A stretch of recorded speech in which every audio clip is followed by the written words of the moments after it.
Ma mission TV, le miroir du monde. Tu vas nous parler de Banzana Biso, tu vas nous dire Massa, Aina Damas. Ngobila Aina Damas. Ah, tu t'es bien moukaté na Damas fibo. Tu vas nous dire Mebo et Nengo qui est moi, tu vas nous dire Maman na Bango. Maman na Bango, on note Biloko za Wiba. Tu as sélectionné les joueurs à l'OPA. Bango ba yeli biso ba joueur akala bakibonge bakimayanga bakidumu bakakoko balobiro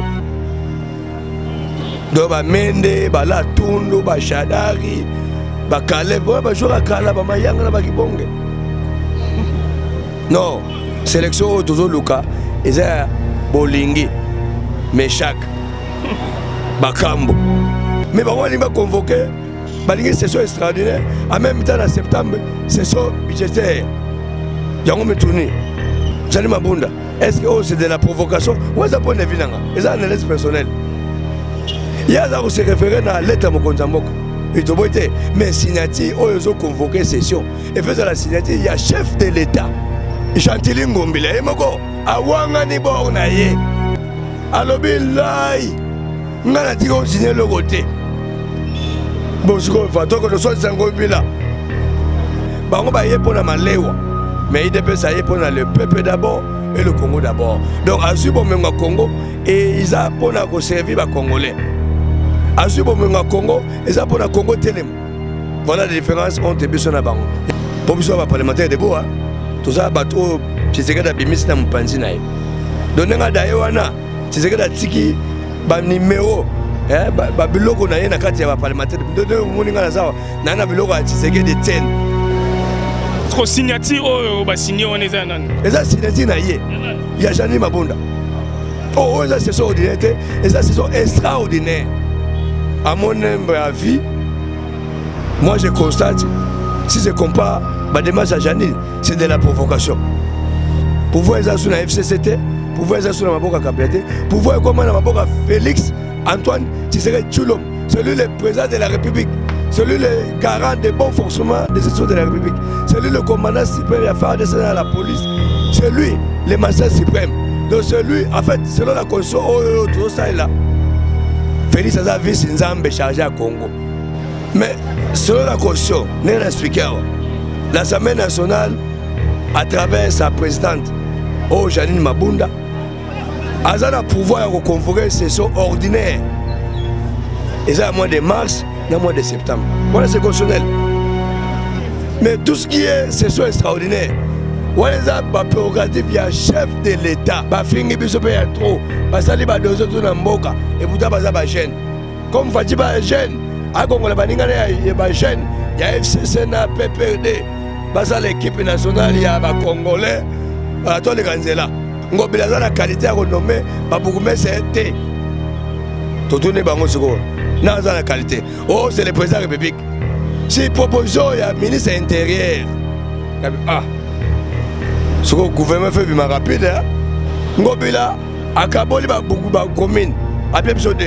Après si DPS 2. Ils ont bon pouvoir aux idées. Mais bon ngobé est réversé Betimbunda. Et Betimbunda est réversé.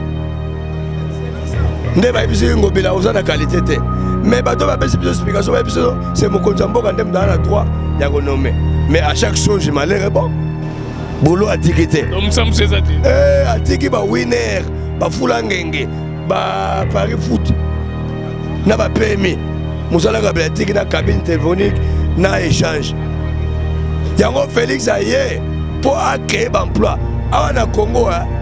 Papa, bampia ko tozala ngoza ki ndokeke mpia mabe. Dans la minute où faisait République à renommer, so ozu kopino ya bulungu oke. Kolinga teka ozaka na kin. Ozu ya mayombe, ojui, dozaka so bacheli nzaka kaka oke province. Pour président République, Kosio lobi a renommer ba bourgmestre ya Congo mobimba. La muka mikolo bulo. Bokecha osenga mukanda. Alingaza la réfugié na komba la muka o mundela ibi la muka te la muka zake ba français na ba belge bango nous ala kelele. Ma mission TV, le miroir du monde.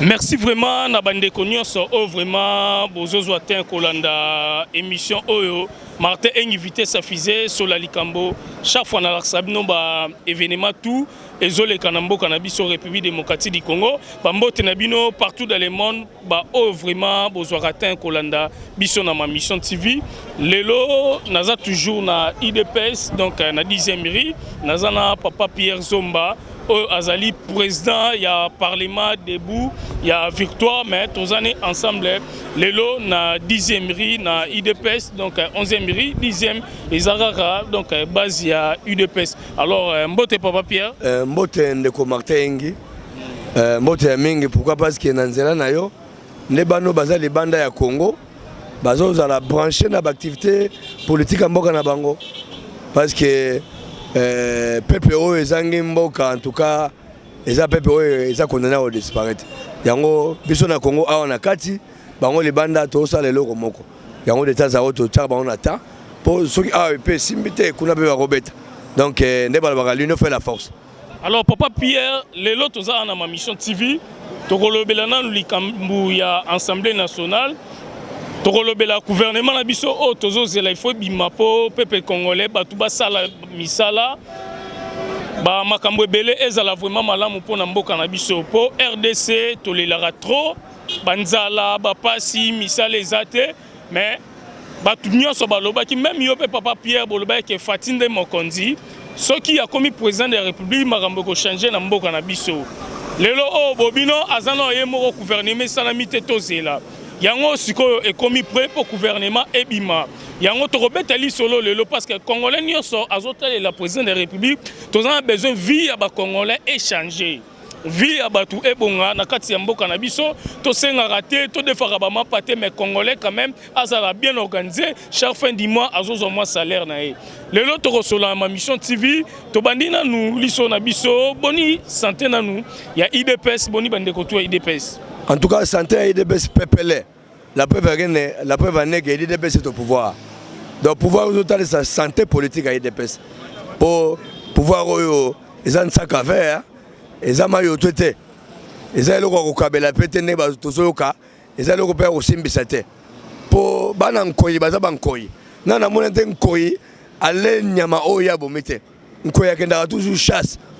Donc, comme bisous de pouvoir, donc on a chassé pouvoir, on a toujours pouvoir. Donc, bana IDPS, bana Congo, bana tranquille, parti où est le changement, et ça a IDPS. Nous sommes en plein processus de changement.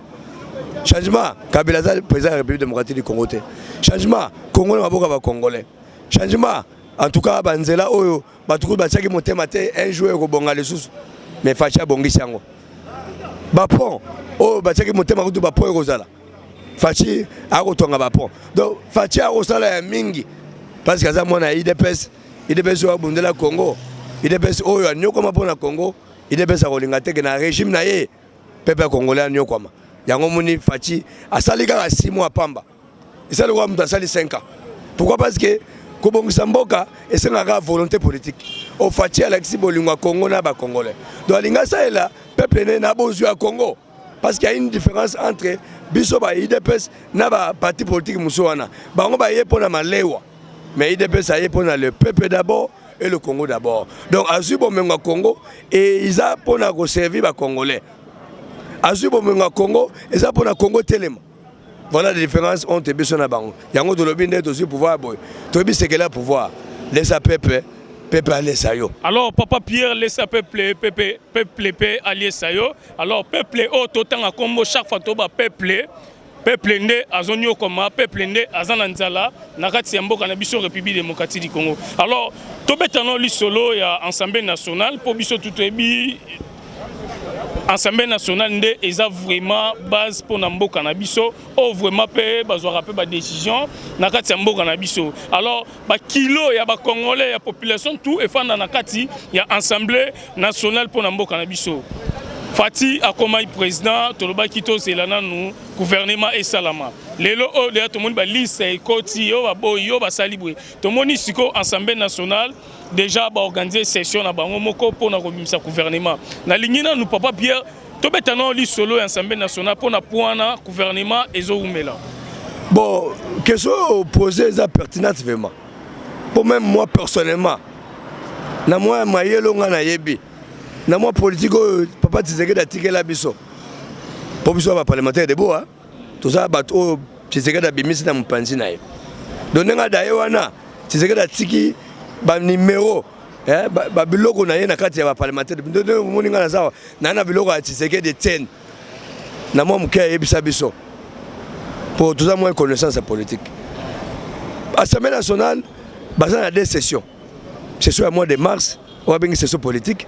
Dans le mois de septembre, on va avoir une session budgétaire. Mais, dans la session, il y a mars. Il y a les 15 et les 15 juin. Ce qu'on parle de la session à septembre. Pour le 15 septembre, le 15 décembre. Mais, la traitation politique est ça. Autour de la formation au gouvernement. Si ce qu'on a checké dans nous, c'est la cash, c'est selon les critères. C'est ça la sorte que Moutoua a retenu comme ministre. Mais à la grande surprise de tout le monde, même moi personnellement, j'apprends. Jean-Denis Mabunda veut organiser, veut convoquer une session extraordinaire. Or, tout ce qui est session extraordinaire, et ça domaine est réservé, il y a chef de l'État. Parce que c'est ça la parole balai à mars. Il y a mars et scellé. Ils n'ont pas sorti le gouvernement. Bagana le 15 juillet et salamité. Le 15 août, mais pourquoi ne pas attendre le 15 septembre? Parce que c'est ça extraordinaire. Et ça sera trop cher que les sessions ordinaires. Et ça quoi aide supplémentaire. Aide supplémentaire, ça sera cher que les air normal. Mais par contre, il va convoquer une session extraordinaire, en même temps en septembre, session budgétaire. Yango me tourne. Jean-Denis Mabunda, est-ce que c'est de la provocation ou est-ce que c'est une et ça analyse personnelle? Il y a ça qui se réfère à lettre à Mokonzamboka. Mais signati, ils ont convoqué session. Et faisant la signature, il y a chef de l'État. Est-ce que signati, on signé on est un an? Et ça signati il y a Jean-Denis Mabunda. Oh, ça c'est ordinaire et ça c'est extraordinaire. À mon humble avis, moi je constate, si je compare ma démarche à Janine, c'est de la provocation. On veut inciter, pousser le président de la République à réaliser au Bango Kanisa. Or, ce qu'ils oublient, depuis le 24 janvier 2019, pouvoir échanger à cas, pouvoir échanger sur la FCCT, pouvoir échanger sur la Maboka Kabilate, pouvoir comment la Maboka Félix Antoine Tshisekedi Tshilombo, celui le président de la République, celui le garant des bons fonctionnements des institutions de la République, celui le commandant suprême affaires de la police, celui le magistrat suprême. Donc celui, en fait, selon la constitution, tout ça est là. Félix Azavis Nzambe chargé à Congo. Azavis Nzambe chargé à Congo. Selon la constitution. Parce que la constitution, on a taille à Kabila. Mais ça, les gars, Vestango, ça est Kabila. Kabila est mon nene à Vimbi. Et comme nous avons étouffement. Yango babi, Tozala Kizé, de non-assistance à une personne à danger. Comme Vestango, comme Kangaye et comme étouffement. Tolongole, Yango, Tolongola qui est veste. Ce qu'on a Vestango, Tolati Fati. Et donc, on a taille effectivement. Yango, mon nez, ça, la bataille FCC passe. Parce que les autres ont signature. Signature de Makambo. Yango, mon nez. Jean-Denis Mabunda a sali et ça c'est la suite logique. Il y a un logo à ça qui n'a pas de peuple. Il y a une ordonnance, il y a Mokonzamboka. Tant Mokonzamboka a nommé ADG à Jekamine, la Société nationale de chemin de fer congolais, Bango Facha. Batina Jean-Denis Mabunda a bête à bord à bête à pas de peuple, mais malheur n'a Bango pas si ma fachi. Yoka base. Mais la bongo na habité d'après est-ce que ça m'a pour population à lembi cause la gouvernement bima na lombangu sikoyo population a comme na besoin ba servir. Mais na habité d'après tout le monde a déjà cash na FCC bo sangana ki bo signé Augustin Kabouya bazaki tellement belé cash na FCC. Lelo oyo au Comore basu Jean-Denis Mabunda provoqué bino par rapport à nini oyo azo provoqué yé tout le monde azo sala musala ndenge sengela sala. Mais selon la Constitution, l'Assemblée nationale, à travers sa présidente, Jean-Denis Mabunda, Azana pouvoir de convoquer une session ordinaire. Et ça, à mois de mars, dans le mois de septembre. Voilà, c'est constitutionnel. Mais tout ce qui est session extraordinaire, voilà, c'est la prérogative du chef de l'État. Si quand on a convoqué un président à l'autre côté, à Tiki Karabongo, il y a un ce que l'on a une natuna. Le quoi, ils ont droit à droit président. Ce que le président a l'objet, c'est pourquoi? La politique, il faut avoir la tête. Il faut avoir la sagesse. Si on a un comportement FCC, bazo yukane babaga. Parce que je senti depuis 6 mois au Félix Azubo Konzamboka, azo parle la fibo. Parce qu'il est sur la terre, zaka ole kabo fachi. Ogena Mujima fachi. Ogena Bakongo fachi. Ogena Kingasani fachi. De partout fachi au bête à bord. Combat fachi désolé. Sogena Mwanda Boma Mwanda. Nzela va parler mais fachi na fachi. Ogena Kisangani. Po asali na po beya. Pierre kaka ba pont banzela so totali ba pont mindele mais toko ganga biso tozo betara tandis que la population la peuple a besoin misala. Alors papa Pierre, na tout nos questions par rapport au gouvernement déjà makambo esili pour kotozo critiquer Jeanine Mabunda et on a na tout na yo makambo zandenge ni pour le gouvernement. Pour le gouvernement transition eza autour ya premier ministre. Oreille solo liste de bosso yake. Liste ngo makama okamo. To sélectionner ba joueur à Lopa, bango ba yeli biso ba joueur à Kala, ba Kibonge, ba Mayanga, ba Kidumu, ba Kakoko, ba Lobiro. Do ba Mende, ba La Tundu, ba Shadari, ba Kalev, ba joueur à Kala, ba Mayanga, ba Kibonge. Non, sélection Tozo Luka, eza Bolingi, Meshak, ba Kambo. On a trésor pour tout. Ba trésor pour tout. Il y a un autre FCC. Donc, bino kuna FCC. Babolingi bazate. Bamakam bazate. Pourquoi bino ba vieux bobo mimboka bolingi bosonga lisu na régime fachi. Au fachi za chez nani, c'est dit makambo. Mais on a un problème la binoté ouais za makambo FCC bomba pour la sélection Lopa. Parce que gouvernement c'est une équipe. Non mon na Lopa wana. Gouvernement c'est équipe. Nakata gouvernement ba défenseur baza. Ba médiateur baza ba takabe baza. Et c'est équipe gouvernementale. Coach nango fachi. Yemo coach joueur. Coach yemo azuba joueur muké. Azuba joueur muké. Après si lunga sélectionner ba joueur, il lunga zona ba joueur akala. Yango totuni bango bongo ba beret rouge bono tina ko finga Félix. Bango mata na podium te ba Pape Tamba, ba Pape Pombo. Ba zebele ba Machala. Ole ni bongo pe. Do bango ba yako tika na PP de na FCC. Te, tout ça a besoin de jeunes FCC. Il y a PP de l'euro là-bas, Papi Tamba. Pasteur Magoloko Tambola. Claude Machala. Papi Pumbo. Mais il y a pas un gouvernement à Félix. Félix jeune, il est jeune. Félix Mbaneli, besoin ça là. 6 mois pas. Moi, ça va quand même. La mono craqué, Claude Machala. C'est jeune. Ça a vu PPD à trop. C'est le moment là on peut ba voter. En tout cas ba changer ba activité, ba fingi biso pe ya trop. Ba sali ba dozo tout na mboka et buta ba za ba jeune. Comme Fati ba jeune, a Kongola baninga ya ba jeune, ya FCC na PPRD. Ba ça l'équipe nationale ya ba congolais à toi les Ganzela. Papa Pierre ba tebele ba kamo to poussa ma we ba tebele ba kamo ba bi IDPS feti na feti.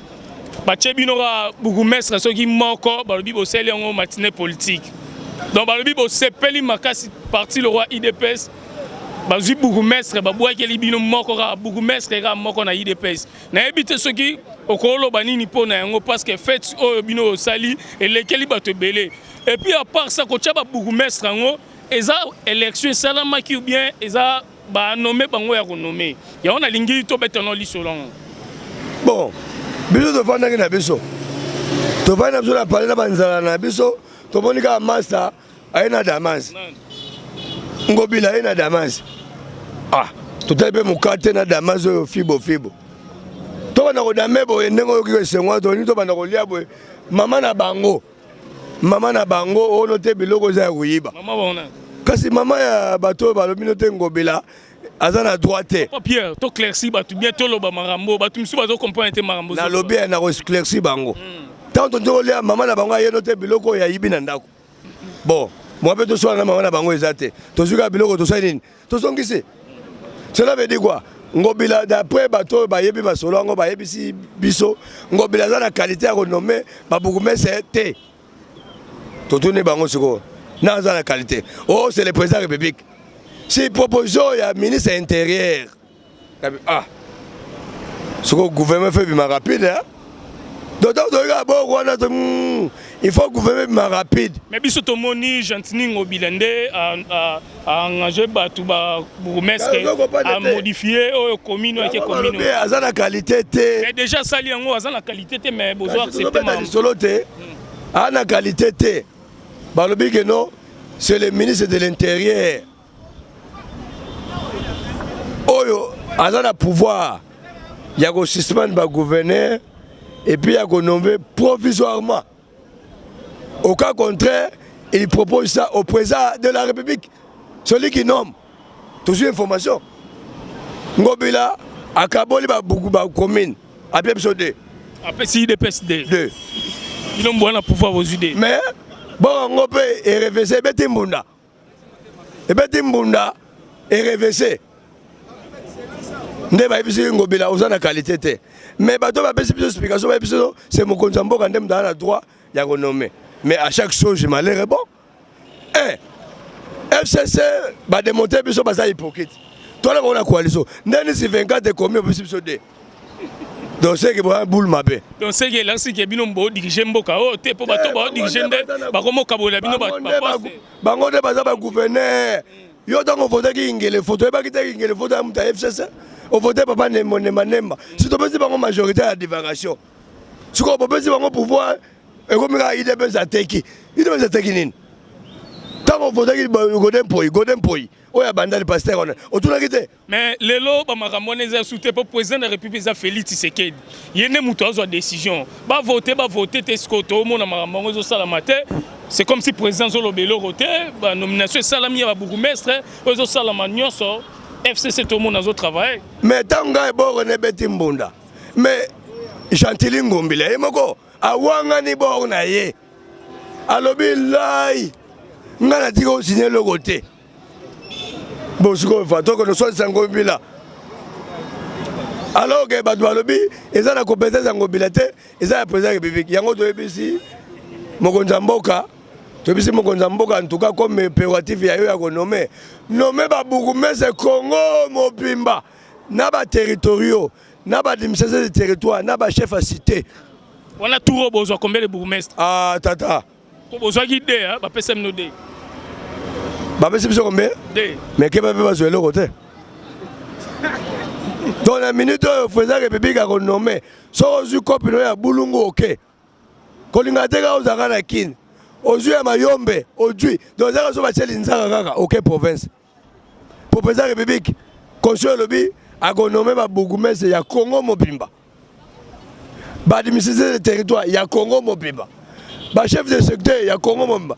Est-ce que soki abani renommé, yo monte que chômage na IDP se vide? Mais encore bouton de rébellion chaque jour tongo pourquoi ba te bele ba komo critiquer ba lobby ba combattre IDPS ba ke luka misala te misala ezala raboué mais bino chaque jour bouton dara a ande ba tonde belé na lingi no oya no na batutu o ba olanda biso mais kabila tika ba cabine téléphonique na be change atiki PMI fulangenge winner Paris foot bilo kabila tika na Congo yango Bolo atikite. Donc ça me sezate. Atiki ba winner, ba fulangenge, ba Paris foot. Na ba PMI. Musala ka atiki na cabine téléphonique na échange. Yango Félix aye pour créer emploi. Awa na Congo hein. Papa ba mpia ko tozala ngoza ki ndokeke mta mabe. Buzo ba mama sa ba sali même ba ndoke famille, baza ba innocent. Même pas des mots de nos bonnes en église, papa ne soit. Donc bango photo le bango combo. Même les fait dans limite à bango na lifelo. Merci papa Pierre Zomba. Na lingi au clairci biso par rapport à bande on a biso bazana diaspora au botala biso bokechu biso tout ebi artiste et musicien au niveau diaspora par rapport à makambo nyoso moni et puis na chanson o ebetami o na sir oyoki yango puis boki ba makamto loba na déclaration matinée politique oyo Augustin Kabuya asalaki oyo vraiment alobelaki moi muke à part ya ba diaspora na lingi o mekano ko clairci biso pesa message ba tutu ba Hollanda. Mais bokechu premier azam dans la mugati na la muka ezaka mbeya babina na tembe dolo buka jo asale lo kwasikate omona fayilo obina te fayilo awa vedette mbeya mais loketo nde komi kilo abini vérité des zines a comprendre que yombo likola yombo a commencé nga boulot la muka mikolo boulot bokecho osenga mukanda alinga za la réfugié na komba la muka o mundela ibe la muka te la muka zake ba français na ba belge bango no la kelele yango o forcer mundele po andima la muka opposition te la muka za opposition te la muka za groupe folklorique la pe vané ke bokechu musicien fayu le pe musicien badambe yambeya donc on a été facha le bien boulot nous on travaille n'est qu'on fait le silence au Congo. Chez nous on travaille avec Faji boulot la boulot pour hériter pays où ils ont un lambeau. Talaga bata FCC bâti Congo entre Sud Soudan na Somalie. Na indice humain il y a PNUD tout le monde a été l'indicateur. Donc doit la temps reçoit la tête. Toi la temps reçoit la tête Martin Ingba na poto biso toi la temps reçoit la tête. Biso de boulot. Alors merci Papa Pierre to comme na suka ya émission na biso na lingi d'abord au pesa numéro de téléphone pour ndolobi boulot ba ne so diaspora pe ba benga yo boy bande ni pe boko so la po et ça là vraiment moi kitoko plus de 143 pour na bande ko bazan niveau libanda d'abord avant na pesa numéro bango kuna batika makamba ya bambuyema banani bana poto baba congolais ko la biso bango libanda biso na kati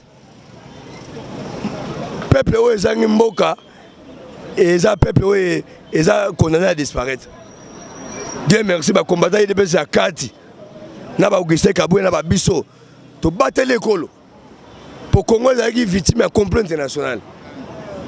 Mais heureusement ba père fondateur baba na masolo yo baté biso le babeka moko tenons bon l'IDPS 20 ans et lolo grâce à Dieu tout aussi pouvoir donc ba menace le Congo abuo pia bango sikoyo basunga IDPS basunga fachi bana ba projet ata ba roya awate internet eza batinda ba projet ba yebi pona Congo batinda ba idée pour facha tonga mboka mosabe moko sokola longité toza biso bana Congo merci tolinga Congo na biso pour le numéro de téléphone nanga c'est plus de 243 89 86 70 644 plus de 243 89 86 70 644. Merci. Donc qui dit bakolo mutako sabino te Congo ga ngo Félix ao diriger toza wana team kolo so roya to fande na biso.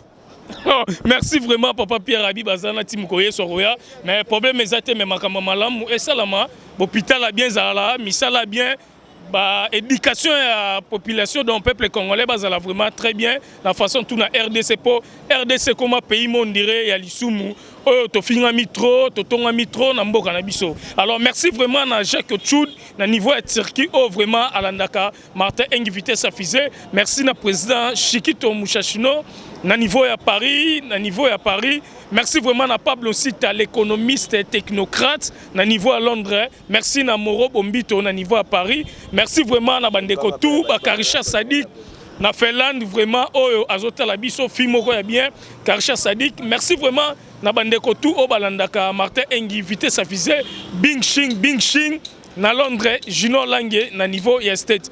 Papa Pierre Olingi Oloba Susuni pour émission comme na na ningina bakisaka ke no tozala mo bange na séminaire ya biso ba parlementaire de Oloba ki ngote na loba ki ngote kala te to pesa date to sangisa ba parlementaire de na permanence awa pour début de pouvoir na to bimité to bimaki mbali boso deuxième sortie donc parlement debout eza sous ya na logique ya opposition te pour période ezaki ba piner ba marche siko ne to permis masolo yango to bandako encadrer les parlementaires de la base de formation de comment gérer le pays. Voilà en fait. Et puis, moi, je suis Donald Kabasele na Belgique, Nadine Zola, moi, je suis Mingi, Maman Mbouye, na Londres, moi, je suis Metambia, moi, je suis na Londres.